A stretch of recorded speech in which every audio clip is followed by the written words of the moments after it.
Golden State Media Concepts presents the GSMC Classics series, with episodes of some of your favorites from a day gone by, a time gone by.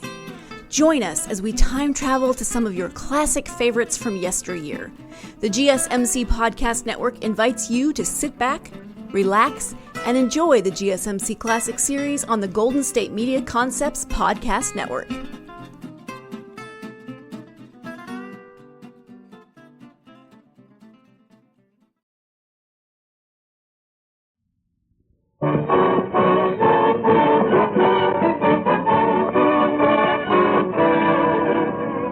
The makers of Chase and Sanborn Coffee, blenders and roasters of fine coffee since 1864, present Edgar Bergen and Charlie McCarthy, Bud Abbott and Lou Costello, Ray Noble and his orchestra, and our guest, Edward Everett Horton.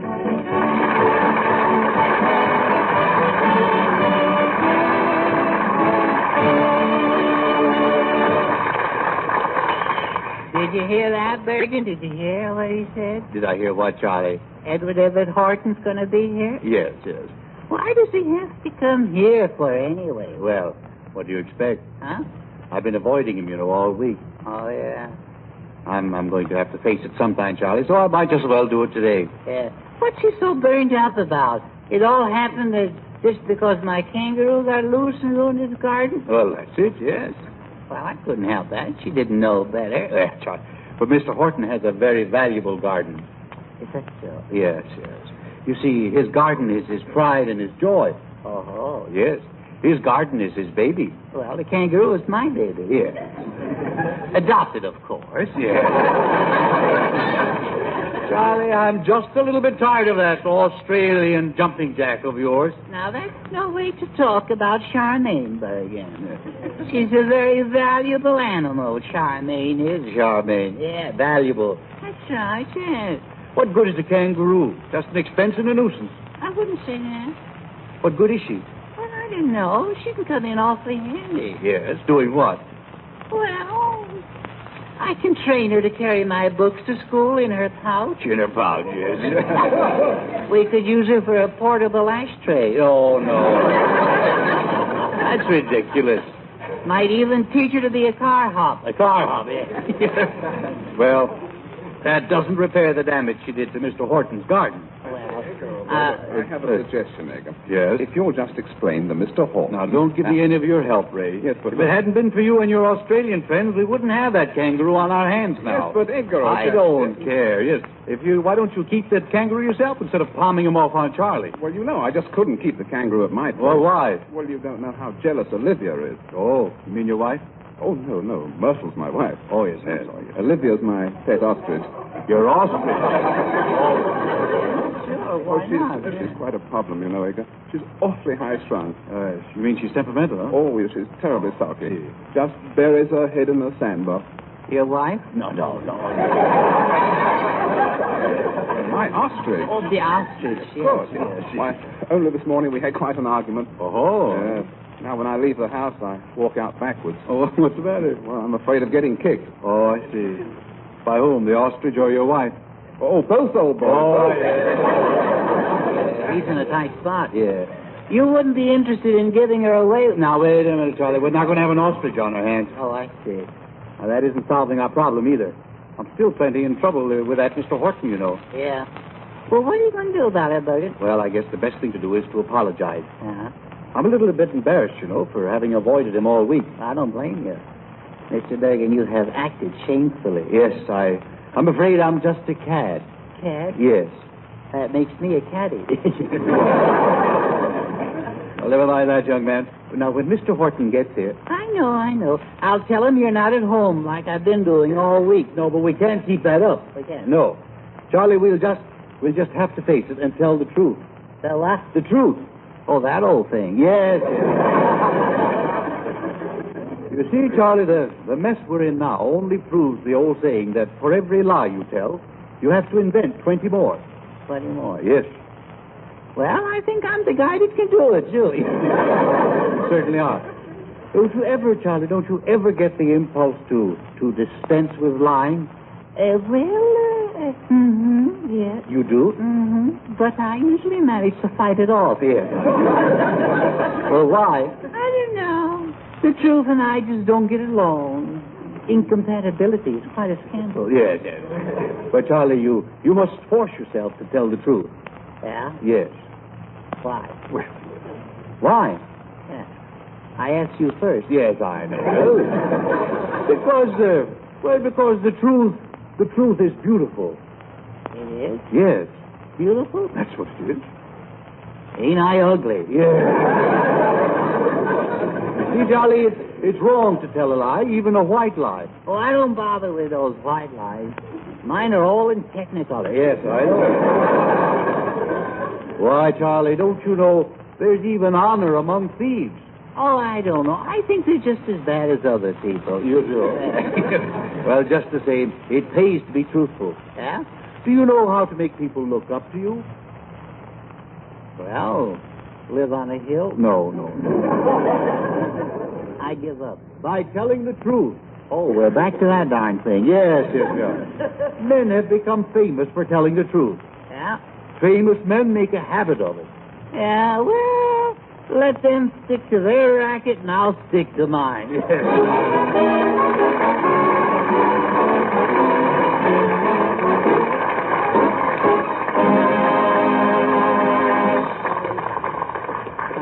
Well, it's a great day, Charlie. If you don't mind, please, no weather reports, Mr. Oh, well, wait, I don't mean the weather, Charlie. It's a great day for Chase and Sanborn. Oh, is it? Yeah, look at that grin on Earl Ross's face. Yeah, right.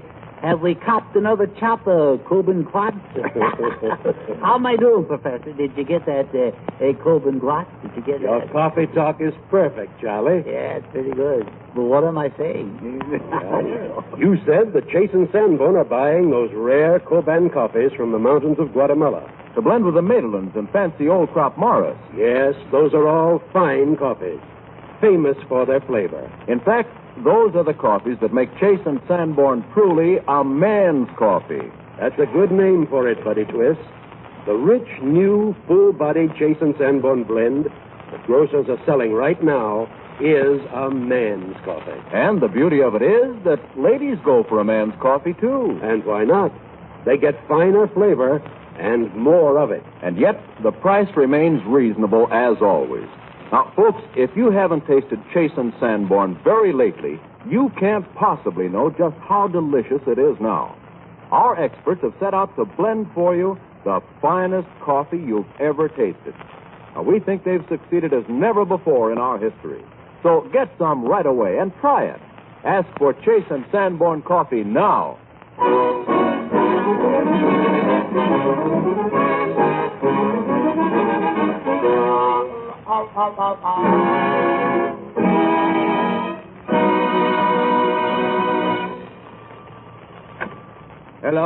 Hello? Yes, this is Bud Abbott. Oh, hello, Uncle Hugo. Hello. Yes, Uncle Hugo. Why, yes, I'll tell Costello as soon as he comes in. Goodbye, Uncle Hugo. Hey, Abbott! Hey, Tilly Murray! Hey. McCarthy! Costello, please. I just had a call from my uncle. Oh, good. You know, he runs a tailoring and cleaning shop, and he wants you to go to work for him. Oh, swell. Now, you go over there and ask for my uncle. Okay, I go and ask for your uncle. Now, what's his name? You go, ask for him. I'm going to go, but who do I ask for? You go. Look, Abbott, I'm going to go, but I got to ask for somebody. I told you to see my uncle. Your uncle what? Not what, you go. Abbott, I'm telling you for the last time. Now, what's your uncle's name? You go. All right, let's both go. Oh, come on. We'll both go over. Now, what's your uncle's first name? I told you. You go. You're an independent sort of guy, ain't you? You don't want to give me no information whatsoever. Why don't you go by yourself? Why should I go? You go. That's who you asked for. Who? You go. Oh, come on, what is? What's the matter with you? Look, who's out first? No, let's not go into that. None of that. Well, you get me all mixed up. What do you mean mixed up? Look, now what's your uncle's last name? Guess it. Why should I? Why should you what?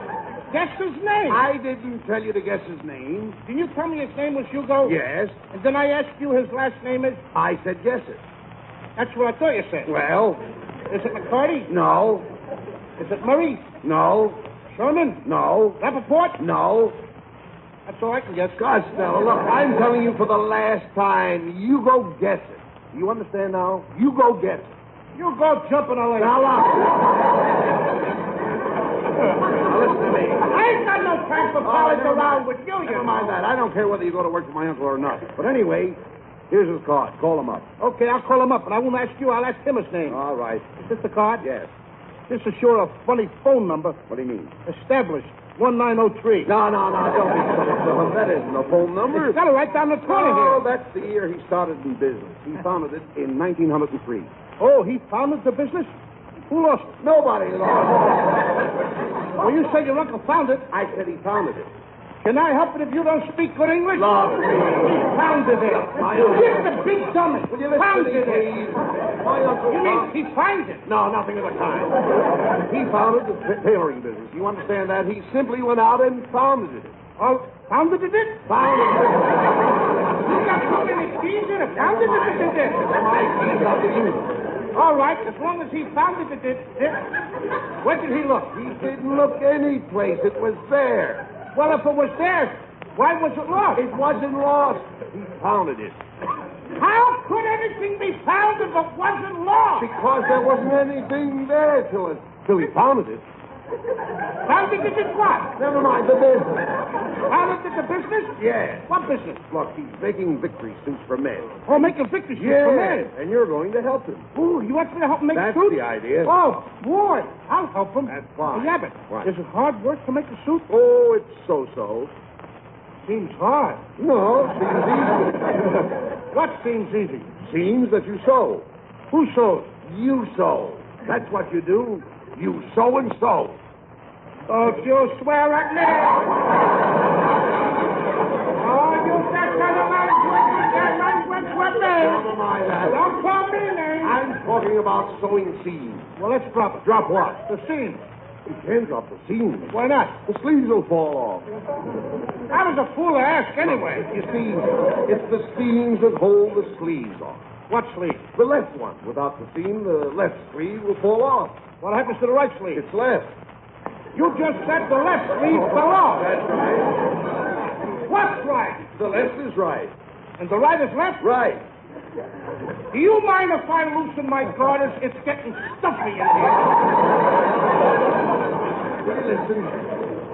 If the left sleeve falls off, the right has to be left. Now, isn't that simple? Seems simple. Now you've got it. Now what? The seam. It all depends on the seam. Well, I don't give a rip. I don't want to make any suits anyhow. Now, well, maybe my uncle will give you something else. Well, he'll have to give me something else to do because I'm not going to make no suit. Well, what would you like? Well, maybe I could help him with a little cleaning. No, he isn't cleaning tomorrow. I just talked to him on the phone. He said he's going to die tomorrow. He's going to die tomorrow? Abbott, I didn't even know he was sick. Why, he feels fine. Well, you just said he was going to die. Oh, he isn't dying today. He's dying tomorrow. Oh, sort of a preview. No. Hey, you think we ought to go up and see him right away? What for? He's sleeping now. But you said he was dying. I said he was dying tomorrow. He thinks Monday is a good day to die. He does all his dying on Monday. Oh, it's nice to be able to pick your time. That's the way my uncle has always worked. Clean on Saturday, die on Monday. He'd be a lot cleaner if he died on Sunday. No. He can die on Sunday. The union won't let him. The union won't let him? You mean he's got to belong to a union so he can die? And he's only allowed to die during working hours.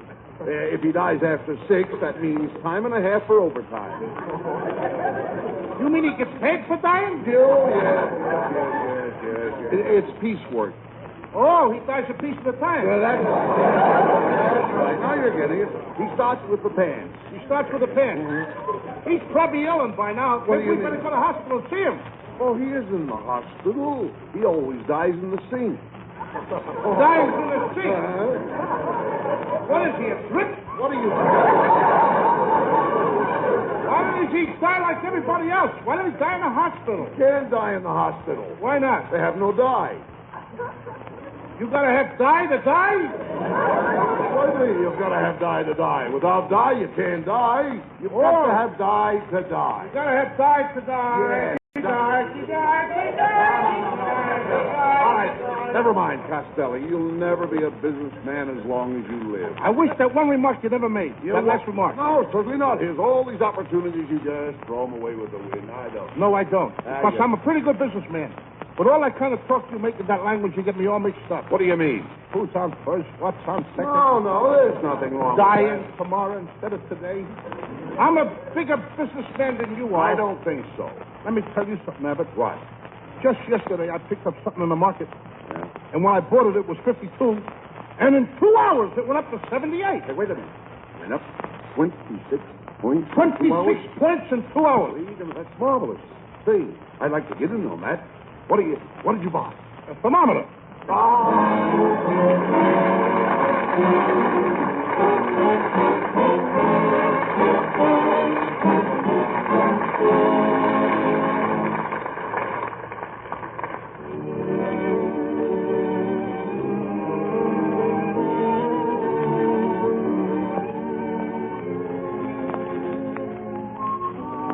Debussy and the Noble Manor take on added charm as the sportsmen sing Beau Soir.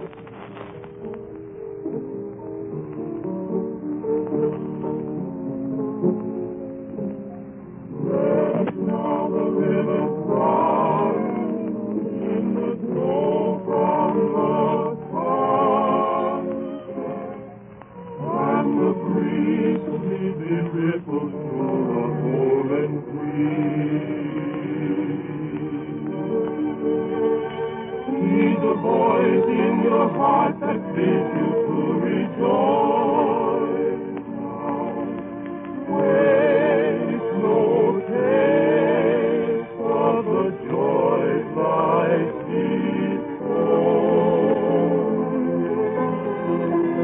Make haste for the tide of youth to swiftly flow, and delight takes its flight upon the wings of night.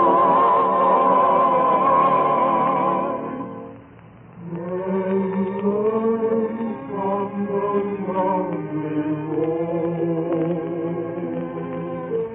now in the dusk is closing.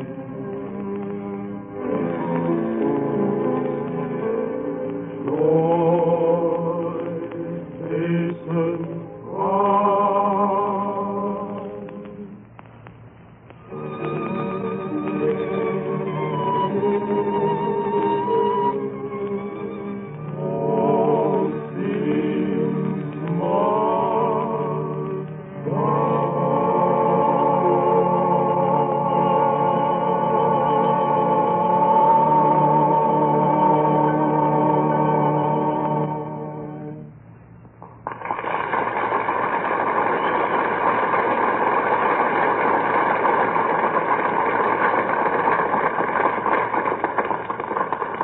Edgar. Yes, buddy. Edward Everett Horton is here. Uh-oh. Yeah. Well, I guess we'll have to face it, Charlie.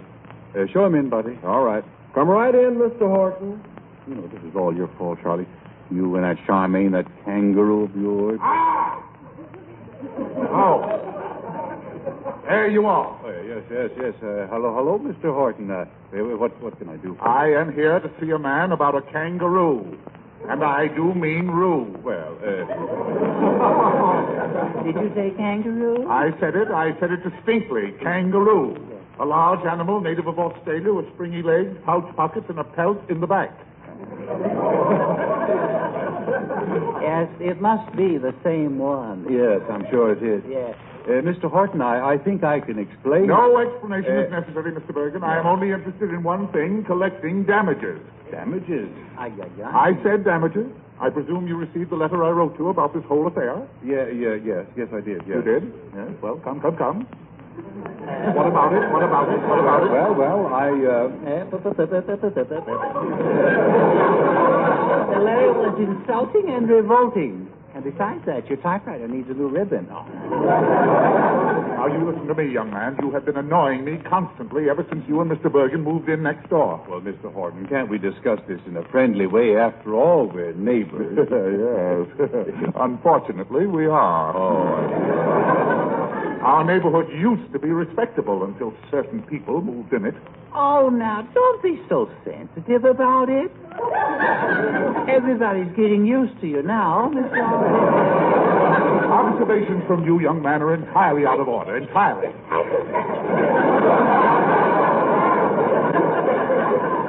Mr. Horton, just what happened when the kangaroo got loose in your yard? What happened? Yes. I'll tell you what happened.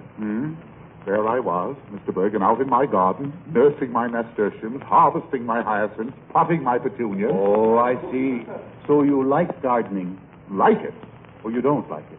Gardening? Yes. I love it. Oh, you do? Yes. What a question. Yes, it's restful, isn't it? Marvelous. Yes. It's really, well, there's nothing like it. In all the world, there's nothing like it. I tell you, once you get out in your garden, Mr. Bergen, the cares of the whole world, Yes. they seem to what is the word? They disperse. Yes. Don't tell me. I know it's dispersed. Yes. It's botany, you know. Yes. Botany. It's my hobby. It's my hobby. Would you believe it, Mr. Bergen, that I am really a foster father to flora and fauna? No. Oh, that's lovely. I didn't even know you were married. Now you listen to me, you mechanized piece of mahogany. You are not dealing with Horton the actor. You're dealing with Horton the horticulturalist. Oh. A man who is happiest when he is surrounded with flowers. Did you say surrounded by flowers? I said it. That can be arranged too, Bud. We'll have none of that. You heard him. He called me Bud. I'll never forgive him. Just ignore him, Mr. Horton. Just ignore him. Be above it. Ignore him? Yes. Well, I'll try. Yes. I'll try it. I'll try it, Mr. Bergen. But it's not easy. No, it is not easy. Now, where was I? Well, you were... Don't tell me. I know where I was. I was in my garden when along came this galloping gargoyle. This me-action gopher of yours. Her name is her name. I never want to hear the name. Don't talk to me. That's the name. Yes. Oh, what an experience. Oh, it was awful. Oh. Imagine me, Mr. Bergen, standing there with a kangaroo staring me in the face. Oh, I see. Think how poor kangaroo must have felt. You know what I'm doing, Mr. Bergen? No. You know what I'm doing? I'm ignoring him. Oh, splendid job. It is not easy. It is not easy, but I'm doing it. Well, suddenly, this kangaroo pet of yours started to leap through the air like a bird. Oh. Why, it was most uncanny the way she'd sail, the way she'd... Soar? You're darn right I am. Now, believe me, before I could say Solidago canadensis... Solidago canadensis, what's that? Well, that's goldenrod, Mr. Bergen. Goldenrod. The lovely little goldenrod grows in the meadows. Yes, I haven't seen any of that. No. Well, they do it better back east. The Yes, goldenrod they is do it better. They do it much better there. There's more there than that's here. Yes, it's goldenrod. I don't care for it. Yes. Well, before I could say the words, along came this perambulating pogo stick. Why, believe me, she trampled on my trifolium. She sat on my sativa. She turned up my tulip, and she ate all of my prize bulbs. Why, she is. What? She's a bone snatcher. That's what she is. Oh, well, what about your pansies? My what? Your pansies. Well, luckily I hadn't taken them off the line. You know. Another thing, you know my onion patch, Mr. Bergen. You know that patch runs right along by your wall there. Oh, I don't mind. She ate every onion in them. No. Every onion. Well, so what? My goodness, you make a fuss over nothing. So she ate your onions. So what? That's nothing so bad. Nothing. No. Just blew her breath in my face, that's all. Not only that, she sat and chewed with her mouth open. Oh, well, now that is awful. Worse than awful. Kangaroosome. Yes. I believe me, she was so revolting, my sweet peas turned sour. Oh, I'm sorry. And my shrubbery. And what about your shrubbery? Chewed wedges in the hedges. Oh, well, and then what happened? Then came the lawn. She spared nothing. She doesn't let any grass grow under her feet. No. Vegetables either. No. After that, she dashed for the flower bed and she ate the border. Was he paid up? Now, as a matter of fact, he owed 3 months back. We don't take in boarders. We don't do it, Mr. Wade. We never do. We never did it at all. But believe me, Condemned. I could forgive her for what she did to my flower bed, but my poor victory garden. Oh, and how is your victory Oh, garden? she left it in utter defeat. Oh, I'm Just sorry. utter, yes. Now, I tell you, Mr. Bergen, I tell you, you will have to get that kangaroo out of the neighborhood. She is a menace to society. Oh, since when are the Horton Society? George. Go ahead, you impertinent little person. Go ahead. Have your quip. Have your quip. But you two will sing a different song in court. But Mr. Horton, you're not going to sue. I certainly am. I am indeed. I am. I'm going to sue you for maljurisprudence, ipso facto, status quo, habeas corpus. And choice of 2 vegetables.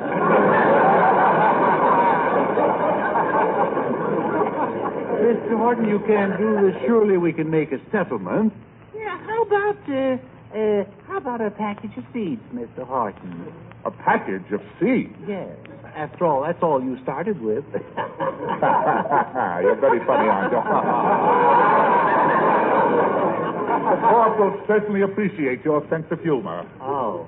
Well, I suppose it's your privilege to sue Mr. Horton, but after all, there's no law governing kangaroos, you know. Is that so? No. Is that so? There is. Is that so? Yes, I suppose when a kangaroo won't get off your property, and when a kangaroo just sits there and sneers at you, that's all according to law. Yes, as a matter of fact, it comes under squatter's rights. Oh, will you? Nevertheless, I've advised my attorneys, Mr. Bergen. I advise them that the damage done to my property by your kangaroo amounts to $1,500. $1,500? For what? Why, my rare Lilium candidums alone are valued at $500. Lilium candidums, what are they? Sir, they are lilies to you. Oh. What about your Synglosium amabile? Synglosium amabile? What in heaven's name are they? Forget-me-nuts to you.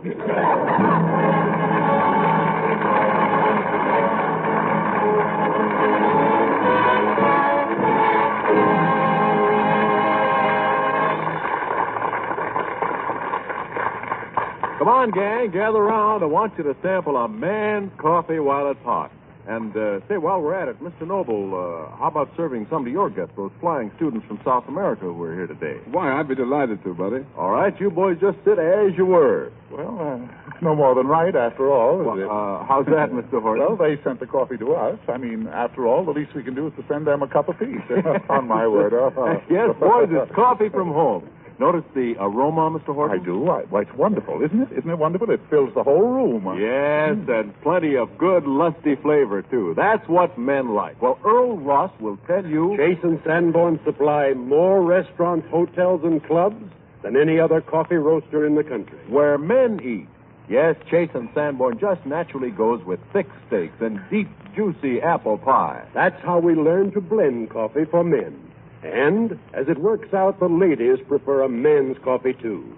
To give you that fine, new flavor, full-bodied and tangy, we're buying the top of the crop from every coffee-producing country in this hemisphere. And when it's blended by our experts, you get the grandest coffee you ever tasted. That's a big assertion, but you'll find that this blend lives up to it beyond your fondest expectations. That's just how good this coffee is. Buy Chase and Sanborn coffee now.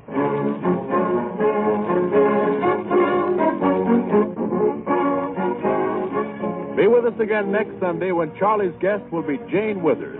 We'll all be up at the Naval Air Station at Alameda, California with the boys of Uncle Sam's Fighting Naval Air Corps. Charlie and the gang have a suggestion to make for this week especially. Yes, all over the United States and Canada, this week, May 4th to 10th, National Restaurant Week is being celebrated.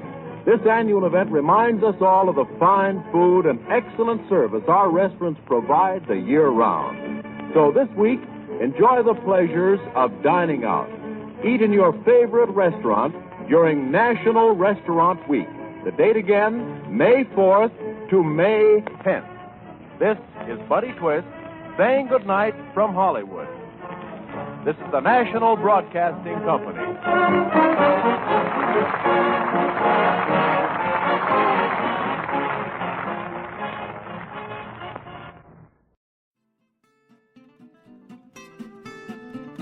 You've been listening to the GSMC Classics series, part of the Golden State Media Concepts Podcast Network.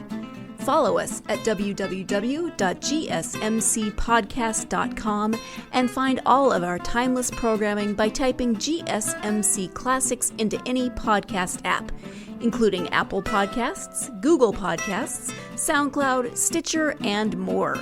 Remember to subscribe to the GSMC Classics series podcasts of your choice to stay up to date on new episodes. And if you could take a minute to give us a nice review, that really helps us to get this ageless programming out to others who would enjoy it just as much as you have. Check out all of our GSMC Classics series podcasts. Whether you're in the mood for comedy, romance, adventure, history, science fiction, horror, or anything in between, the GSMC Classics series has you covered. Thank you, and we hope you have enjoyed today's program on the Golden State Media Concepts Podcast Network.